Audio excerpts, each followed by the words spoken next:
You know, the clip in our interview, he said that there was a time where you guys were all in the studio and Joe started to make certain comments about, you know, the Morenos have had their time.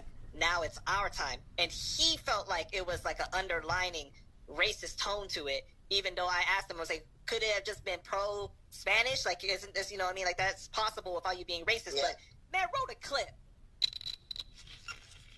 Like you said at the start of this, like a lot of people thought that I was Spanish. Okay. Taking it. But I said, I heard him and Macho say stories where now it's demeaning and being real racist to black people.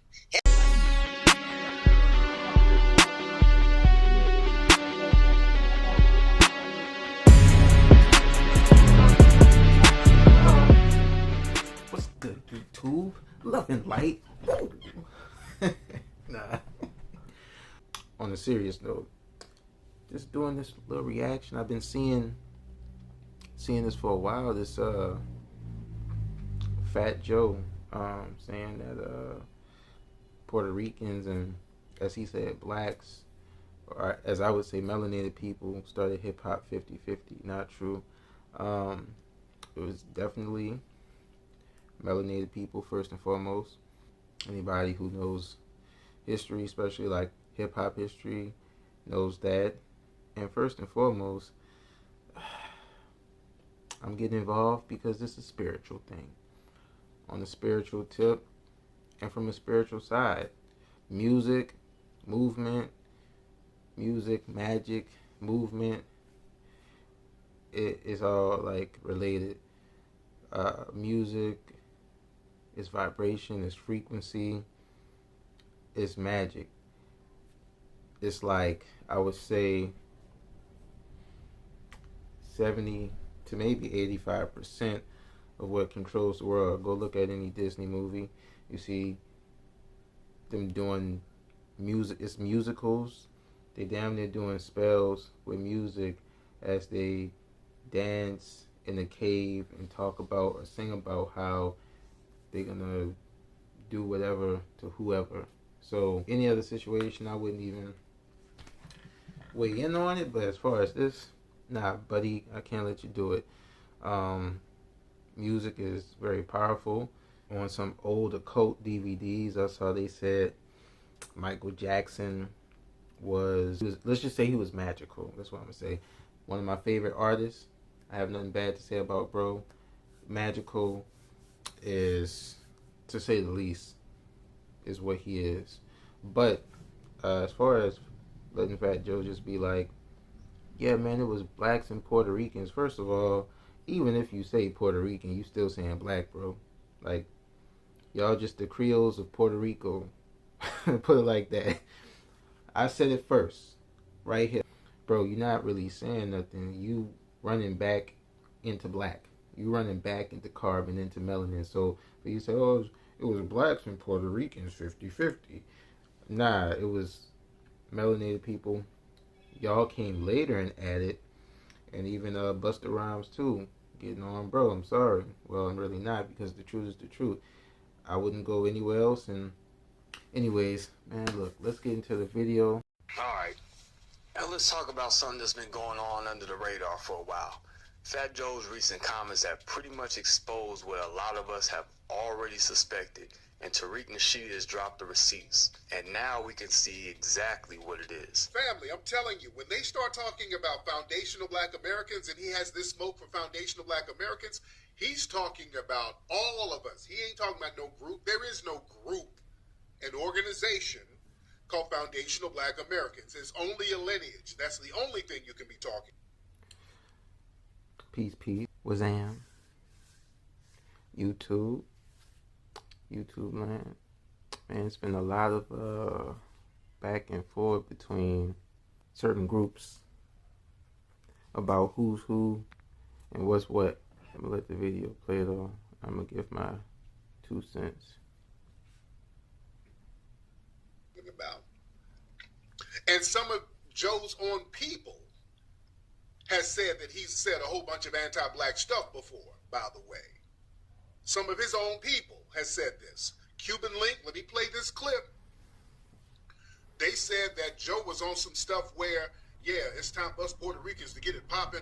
Us Latinos need to get it popping. The Morenos, yeah, they didn't have their time. It's time for us to get it popping. So just a lot of little slick stuff. Let me play some of the stuff where his people have said he said slick stuff. Fat Joe has been thoroughly exposed for making some bigoted comments about black folks behind closed doors. But what is even more problematic about the situation is that it isn't an isolated incident, and Busta Rhymes has also been recycling a similar playbook. In recent years, there's been a concerted effort to undermine FBAs with the original origin narrative in hip-hop and discredit us altogether. Now, I've been having my suspicions about Fat Joe, the way that he's profited off of the culture for decades while distancing himself from the people when it serves his narrative. But listen to this. This is Cuban Link. Listen to this. And the audio is kind of sped up a little bit. That's why it might sound a little different. Plenty of times. I just forgot his name of who you were talking about, but you have brought him up before, you know?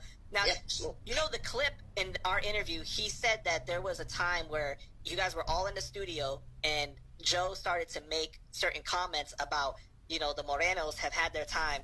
Now it's our time. And he felt like it was like an underlining racist tone to it, even though I asked him, I was like, could it have just been pro-Spanish? Like, isn't this, you know what I mean? Like, that's possible without you being racist. Yeah. But, man, roll a clip. Like you said at the start of this, like, a lot of people thought that I was Spanish. So, you know, he would be on the movement of, you know, us Latinos got to make it. We got to do this. We got to do that. And I'm listening like, wow. Because at the time, you know, it was a lot of brothers doing the music. So for anybody that's watching, what's going on right now, this guy right here apparently was in the studio with Fat Joe at a point in time, and Fat Joe thought that this foundational black American FBA, or this melanated guy right here, he thought that he was Puerto Rican. So he was talking to him as if saying like, yo, it's our time as Puerto Ricans or Morenos, as he said. No, I think he was calling the melanated people Morenos, which represents black or means black, something like that. Correct me if I'm wrong, but anyways, he thought this melanated American brother was Puerto Rican. So he was talking to him kind of like it was them against the other melanated or carbonated people. Not knowing the whole time that there's a lot of melanated people who look like this. But yeah, I'm gonna let it run. Again, he was coming in throughout, you know, digging in the crates and all these other brothers that was putting him on. So I guess he felt like now it's time for us to like take over. So I would listen to that and I would take heed to like, okay, it's so yeah, Joe thought this dude was black and he was saying all of this little slick anti-black stuff around him. Kind of like a little racist, but you know, it is what it is. It ain't nothing bad, but it's just like, I guess he was so pro-Latino that he was really pumping that rhetoric at that time.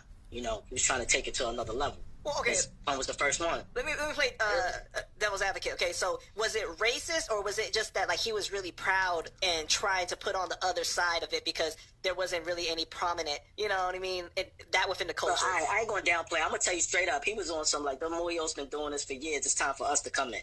You know what I'm saying? And that's basically how it was stated. And that's how I heard it. And I was just like, oh, okay.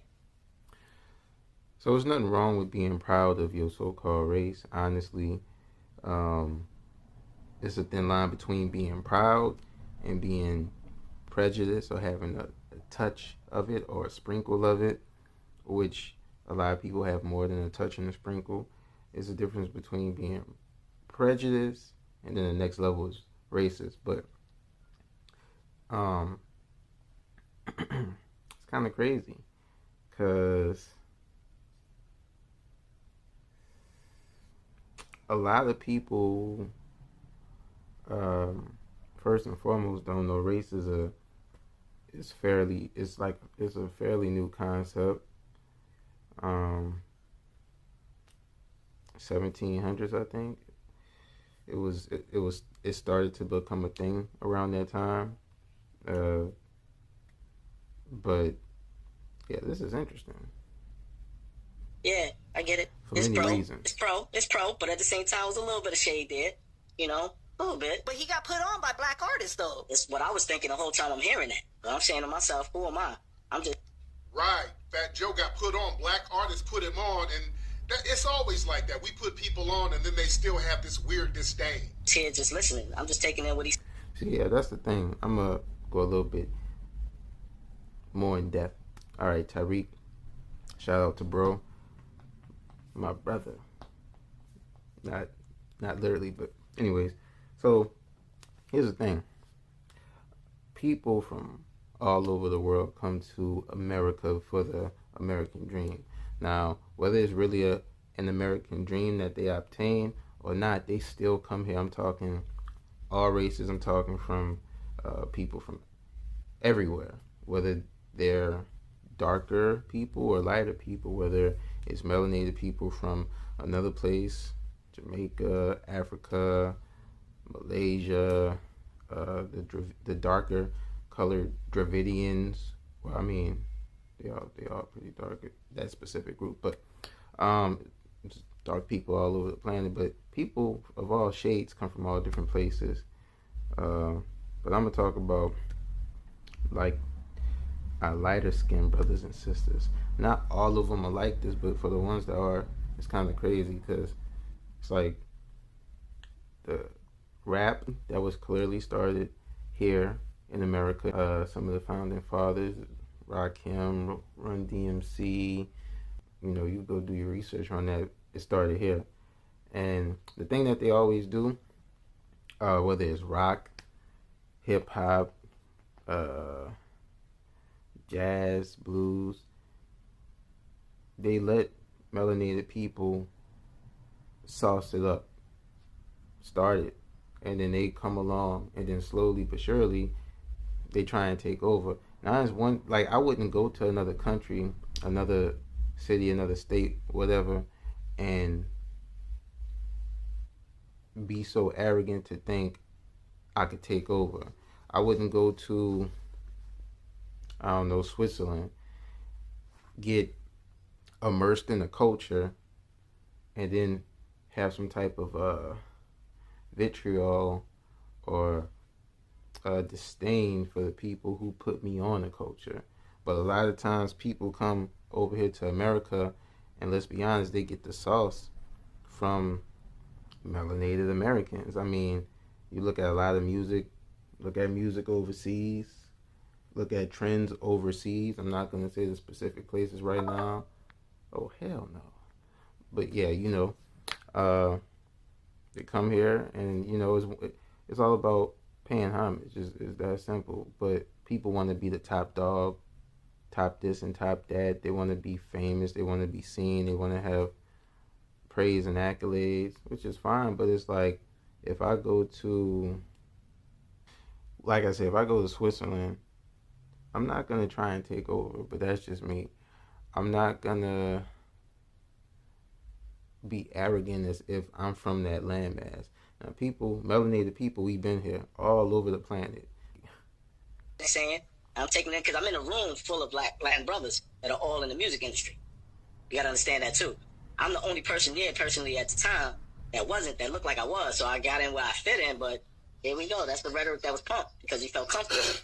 So they thought this brother was Latino, so they started kind of getting comfortable and speaking that anti-black talk around him because they thought he was Latino too. He was in his own world at the time too. Like, you're in a closed environment. You got your people that look up to you. And you got so you can say what you really feel. Exactly. That's the halftime speech, basically. Yeah. I'm taking it. But I said, I heard him and Macho say stories where now is demeaning and being real racist to black people. Him and Macho. Wait. What you mean? The two white guys at the cruise, him and Macho. Okay, I know. But what is the story, though? Macho was a fucking, he hung out with the Jewish guys, so he was really demeaning when it came to black people. And Joe would join that conversation. So he's saying that they were talking greasy about black people, and Joe was in them conversations where they're talking greasy about black people. Well, what is the story, though? Can you share the story? I'm not telling you the story. I'll let them tell the story. They're never going to say it. But it was real demeaning, racial shit. Gotcha. But that's within, the camp of the Spanish guys. Mm-hmm. You know what I'm saying? And like I said, I think everybody does it. Black people do it. White people do it when they're amongst their own. You know what I'm saying? But at the end of the day, I'm not even going to touch on that. All I'm going to say is the rabbit hole goes real deep. You dig? It's not that cut and dry. It's gray areas to everything. We could break it down and chop it up, but that's a whole nother story. I don't want to even say they aren't, but I know my beliefs. I know Punch believe. I know like Stasis believe. When we came in, it's full of clips. I know the sick ones believe. We came in as we all is together. Now, if it was a minority of them niggas being racist in the back of their mind and saying racist shit, yes, Joe and Macho. Boom. We've been seeing the comments, we've heard his undertones, and now we got some pretty solid proof because Tariq Nasheed did some research and found us receipts that show just how deep this disrespectful, undermining mentality goes. And let me make this abundantly clear. It's not just Fat Joe. Lately, Busta Rhymes has been moving in a similar direction. The most significant and neglected component about the history and the research of hip-hop is its origin. Wow. We got to start changing that narrative. Yep. We can't just keep saying Kool Herc gave birth to it. Jamaica gave birth to it by way of Kool Herc. Facts. I don't know about that, bro. If he sees this, which I doubt, he might not. Really don't care. Man, see, the thing is, the problem comes in where you got people that's from all these different places. And as you see, Busta Rhymes, he come from a Jamaican heritage, but he's proud of his culture. And nobody says anything about him being proud and excited and repping for his culture. But as soon as people that claim this landmass says anything about being proud about the lineage, it's sometimes an issue. But yet, all around the world, foundational Black Americans, FBAs, or melanated people from America, is emulated. I'm not about to say where. You could just look around, Google the fashion trends, and especially certain hairstyle trends that's going on. And it's not to say they even copying. I'm not even going to go as far to say they being culture vultures. But at the same time, they are emulating us for a reason. They like our swag, they like our sauce, they like our style. That's not being cocky or anything. But it's the problem comes in, you are influential and you are being emulated. And you did start, let's say hip-hop was started here. It's like they trying to come and hijack it.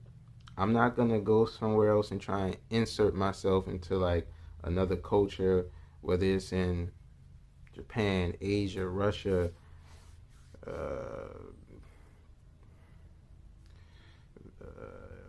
anywhere that I'm not from. Egypt, like I'm not gonna do that. The thing is though, like Tariq dropped a movie about hip hop, which I didn't see yet. I'm gonna have to go check that out. I didn't really have to see the movie to know the truth though. I mean, look, check, they did it with rock music. It was who was it started by? You know who it was started by? It was started with what else? All the other genres too. I mean, it has to be, like, if you're gonna tell a story, tell it right. That's the only thing. But people want to act like it's a problem for people to be making up lies, talking about, it was a 50-50 thing, and then Tariq Nasheed and other people who's in the know comes out to correct that narrative that they're trying to push, and they want to make it like he wrong for sticking up for his people, his lineage, and true history. What really happened is it was started by melanated, carbonated beings on this landmass of America. You trying to say, this person came from here and he was here and he was Jamaican and the Puerto Ricans did it and it was 50-50. Nah, bruh. If you just go listen to the documentary, but not even that too, but go listen to old school rap, hip hop, and you could clearly see. Honestly, they wasn't even messing with it at first. They was kind of standoffish to the culture, to the new thing popping off, hip hop. And then later on, when it became a little bit more popular, then they joined in. Through the Bronx. Both of these artists who have been heavily involved in hip-hop for decades seem to have been subtly pushing an agenda in order to discredit FBA's role as the sole creators of hip-hop. It's hard to ignore the fact that there seems to be an underlying vitriol, even an envy towards FBA's, which is not at all deserved. So let's talk about the bigger picture. Fat Joe and Busta Rhymes have been closely aligned with certain political and social narratives recently. If we're gonna vote for Kamala Harris tomorrow, let me hear you make some noise. Ladies and gentlemen, I'm Fat Joe and I'm here for Kamala Harris, the next president of the United States of America. Fat Joe in particular has been heavily used by certain political figures to push an agenda that does not benefit the FBA community. If you look at the way that they've been aligning with the hip-hop was created by basically the black and brown coalition narrative while simultaneously talking down on black folks behind closed doors, it becomes clear. This isn't just about hip-hop. This is about the marginalization of grassroots voices. So again, his own people saying that Joe has been saying racist stuff about black people. I'm not shocked. That whole, we created hip-hop, black and Latinos 50-50, that was a hostile statement to make based in anti-black racism. Because number one, it was a lie. Number two, it's a colonizer mindset. We're not accepting lies. Number one, there was no Puerto Rican and black creating hip-hop 50-50. That's a lie. Exactly. So it's like, if we was to go in anybody else's culture and be like, we created something 50-50 that we came in later on, you think those people about to let you do that and get away with that? No, they're going to set the record straight ASAP. So when it's, when it's on the opposite end, it shouldn't be an issue with setting the record straight because, they tried to say Christopher Columbus, which everybody should know by now, it's not true, discovered America. Hilarious. That's simply not true. It's already melanated people here. He discovered America. Yeah, he did, but it was already people here. Melanated, carbonated people here. Just go look at Christopher Columbus' journal and what he talked about and who he talked about. He saw robust, copper-toned people that was already here, blah, blah, blah. So long story short, we was already here. That's true history. So a lot of people like, well, why does it matter? Why does it matter? It does matter. Because if I go anywhere else in the world and insert myself in the culture and things that they do, and then I came along later, then I try and say, oh, it was 50-50, knowing good and well I'm a Johnny come lately, I just came into that. I can't say that. They will set that straight. As soon as, the rhetoric or the talking points, they'll set that straight as soon as I try to lead with that talking point. So you can't get mad because people telling real history and setting things straight. The Puerto Ricans were not there in the beginning, helping to create hip-hop. That's a lie. There were no Puerto Ricans rapping in the early 70s or before. If they say they were, that's a lie. They were not DJing then. That's a lie. They were not b-boying then. They came later. All of that is a lie to say they were. And then when you point out that they weren't there in the very beginning and you can show the pioneers who were there, they started to lie on some of the early pioneers by saying that they were Puerto Rican. Like the first b-boys, Sasa and Trixie. They used to run around here lying that Sasa and Trixie were Puerto Rican. Both of those men are in microphone check. They said, no, we're not no Puerto Rican. We're from South Carolina. We're from the Carolinas. Not only are we not Puerto Rican, when we were dancing, wasn't no Puerto Ricans around. They said this in microphone check. Then they tried to lie. Crazy Legs went on Drink Champs and told that lie that Disco King Mario, who's a very, very unsung pioneer of hip-hop, lied and said he was Puerto Rican. We had Mario's family in microphone check. We ain't Puerto Rican. Nobody in our family is Puerto Rican. We all black people from North Carolina. We had to clear up lies. We're not going to let people just go out here lying their asses off just for the hell of it. And Fat Joe was talking about, FBAs are racist. Yeah, these are some black radical racists and all of this stuff because we ain't letting people lie.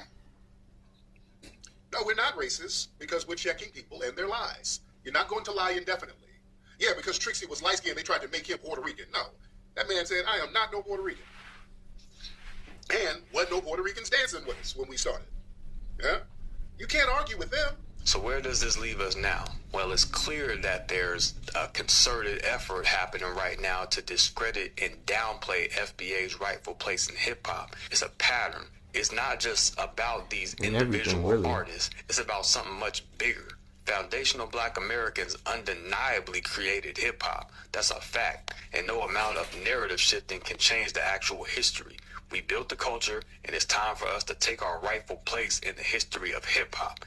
And we have to be vigilant because there's a lot of envy and vitriol being directed our way. And it's time to expose it for what it is. So look, Fat Joe and Busta Rhymes are just the tip of the iceberg.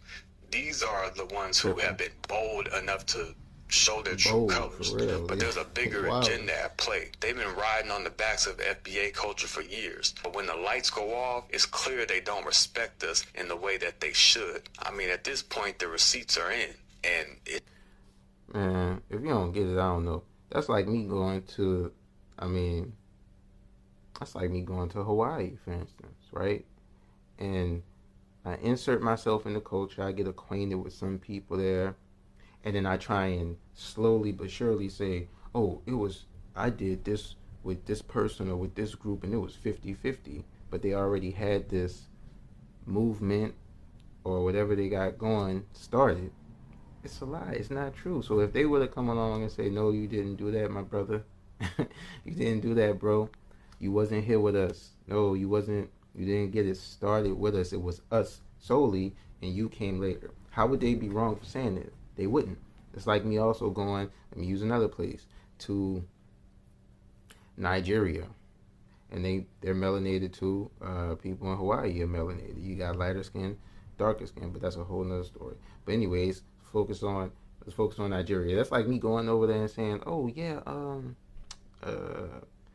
I started this with them 50-50, knowing good and well that I came later. I couldn't be mad. I couldn't think a certain way or feel a certain way if they corrected that, if they corrected me saying that and corrected the narrative that I'm trying to push. How could you get mad? But that just, same as it ever was, same story. It's time to wake up. Don't let these artists and these agendas distract from the truth of who really built this culture. A foundational Black America. No, that man said, I am not no Puerto Rican. Okay. I even had situations like this. People come up to me speaking Spanish, especially when, like, years ago, I had, like, a ponytail or something. Like, it's a lot of Puerto Rican people who, they got darker skinned Puerto Ricans and lighter skinned Puerto Ricans. You got mixed people over here, mixed people over there. So yeah, let me know what y'all think in the comments. Subscribe. Definitely subscribe. Help me reach my goal of 1,000 subscribers if you like the content. This is just my peace of mind, my 2 cents about this subject. I have a reason why. Anyways, yeah. Till next time.